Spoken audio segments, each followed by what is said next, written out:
Ayah kandung Uswatun Hasanah, Nur Halim kini lega setelah potongan jasad anaknya sudah lengkap. Kemudian, potongan lengkap tubuh Uswatun, 29, itu dimakamkan di satu liang tanah.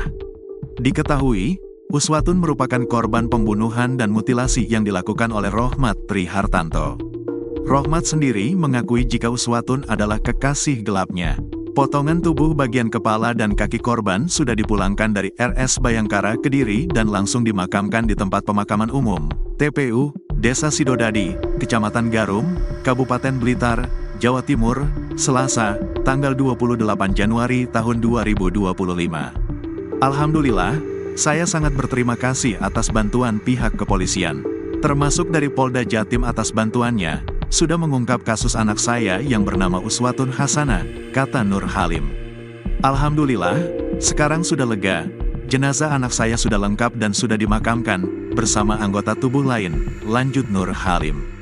Potongan tubuh bagian kepala dan kaki korban tiba di TPU Desa Sidodadi dengan diantar ambulans dari RS Bayangkara sekitar pukul 17 waktu Indonesia Barat.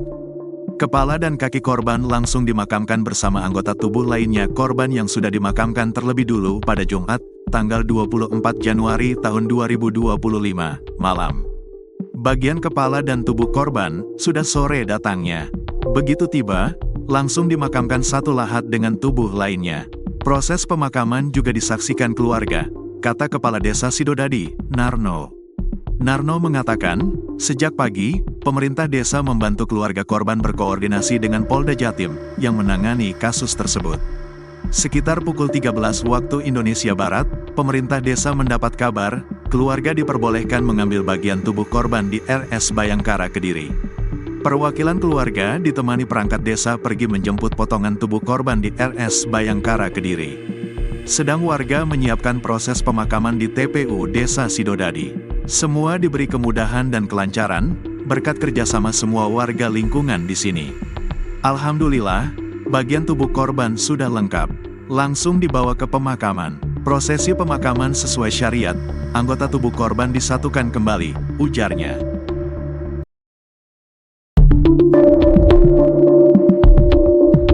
Dugaan antok mutilasi jasad Uswatun Hasanah, 29. Tidak pakai pisau dapur disampaikan oleh Polda Jatim.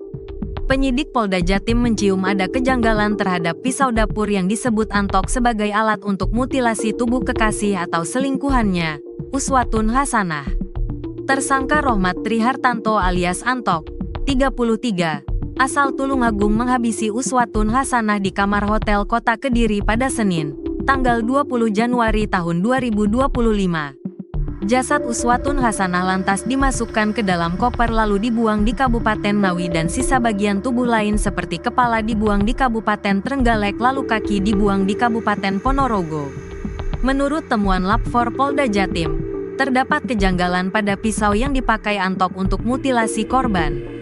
Kabid Lab 4 Polda Jatim, Kombes Pol Marjoko mengungkapkan tidak ditemukan jejak darah di pisau yang digunakan Antok untuk memutilasi Uswatun Hasanah. Pisau dengan sarung senjata tajam plastik warna hijau panjang sekitar 20 cm ini negatif darah. Jelas Marjoko. Senin, tanggal 27 Januari tahun 2025. Mengutip Kompas.com. Marjoko memastikan pisau yang disebutkan untuk mutilasi mayat dalam koper negatif darah manusia. Hal ini diketahui setelah tim Lab 4 Polda Jatim mengidentifikasinya menggunakan sampel darah yang diambil dari resapan di lantai kamar mandi melalui kasa. Marjoko menyebut pihaknya masih melakukan penyelidikan lebih lanjut untuk mengungkap kemungkinan Antok menggunakan senjata lain dalam memutilasi jasad Uswatun.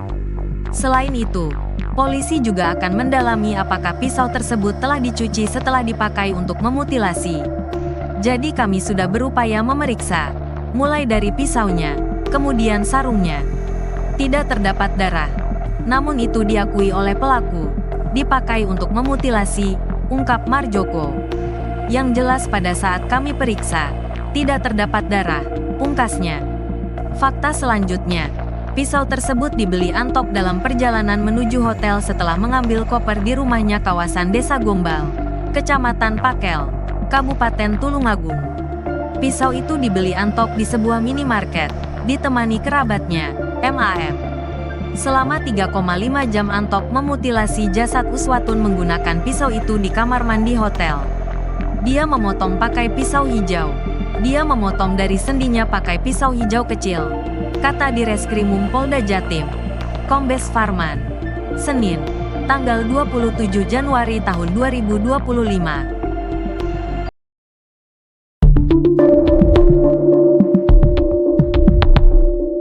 Kasus pembunuhan dan mutilasi yang dilakukan oleh Antok kepada Uswatun Hasanah hingga kini masih disorot. Terbaru, terungkap jika Antok curhat ke temannya seorang polisi setelah melakukan aksi mutilasi kepada Uswatun Hasanah. Dalam curhatannya, Antok merasa dihantui Uswatun Hasanah dan sempat kepikiran ingin kabur ke Taiwan. Saat diinterogasi, Antok mengaku bahwa dirinya sempat curhat dengan temannya seorang anggota polisi mengenai perbuatannya. Namun kala itu, Antok tak mengaku jika ia dengan sadis melakukan aksi mutilasi terhadap Uswatun Hasanah. Antok juga sempat terbesit ingin kabur ke Taiwan, namun urung ia lakukan. Meskipun kita lari dari masalah pasti tetap merasa dihantui, kata Antok saat diinterogasi penyidik dikutip dari live TikTok @hellboy_jatanraspolda, Selasa, tanggal 28 Januari tahun 2025. Jadi lebih baik pasrah, apa yang kita perbuat harus dipertanggungjawabkan, tambahnya kepada penyidik. Antok juga mengaku sempat curhat kepada para sahabatnya usai menghabisi nyawa Uswatun Hasanah. Sempat curhat sama sahabat yang di polisi, kata Antok.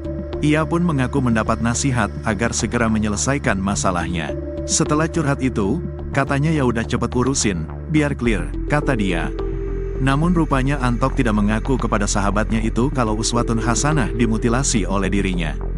Dalam pemeriksaan polisi, Antok juga bahkan masih sempat makan dulu. Mohon izin dan saya sambil makan, kata Antok. Antok mengaku sempat bertemu dengan tim cacing api, Jatanras Polda Jatim. Sempat ketemu, lewat depan rumah, saya kan di rumah, Jumat malam, kata Antok santai. Usai membunuh Uswatun Hasanah, kata Antok, dirinya sempat bepergian ke beberapa tempat. Saya sempat ke Blitar, berhenti di pom istirahat, terus saya ke Ponorogo, terus pulang sebentar. Pulang jam 19 waktu Indonesia Barat, pukul 21 waktu Indonesia Barat keluar, lagi, tutur dia. Antok kemudian bercerita kalau saat penemuan mayat dalam koper, dirinya langsung pamitan dengan ibu, anak, dan istrinya. Itu saya pulang sebentar pamitan sama anak istri, dan, kata dia, anak istri kan di Pakel, sedangkan ibu di Sambi, lanjut dia. Ia juga sempat menemui ibunya terlebih dahulu sebelum ke anak dan istrinya. Saya ke Sambi dulu nemuin ibu, terus saya pulang ke rumah nemuin anak istri, ujarnya. Baca juga, reaksi ayah Uswatun Hasanah korban mutilasi Ngawi, suami siri anaknya palsu pantas nikah tanpa wali, ibu kayaknya merasakan, feeling, katanya lagi. Kepada penyidik, Antok juga mengaku sempat ingin kabur ke luar negeri. Sebab Antok juga mengaku pernah bekerja di Taiwan selama 6 tahun.